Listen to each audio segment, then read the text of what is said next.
जमा करा दे, जो ही जमा कराएगा उसका कनेक्शन कट सकता है, उसके खिलाफ कानूनी कार्रवाई भी हो सकती है।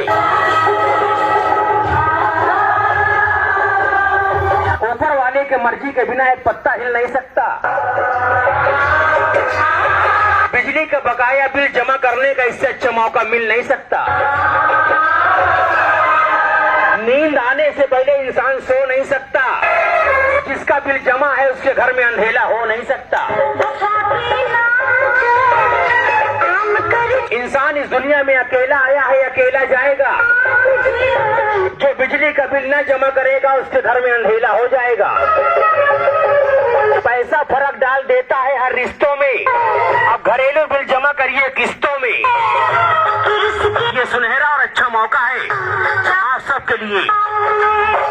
एक तरफ सीरी है, दूसरी तरफ पान है। ये पावर हाउस खकरेड़ू की जान है। वक्त से पहले मौत आ नहीं सकती। इस पावर हाउस की लाइट कभी जा नहीं सकती।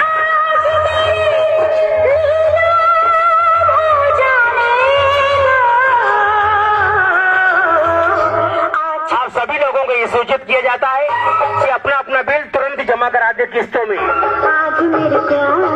और एक बात बिल्कुल साफ है, एक बात बिल्कुल साफ है, सरकार की तरफ से ब्याज माफ है। ब्याज का पैसा नहीं लगेगा। अब आप कहेंगे क्यों नहीं लगेगा? तो भाई नहीं लगेगा ईमानदारी से। हर इंसान के पास कोई ना कोई मजबूरी है, लेकिन बत्ती जलाया है तो भाई बिल देना भी जरूरी है।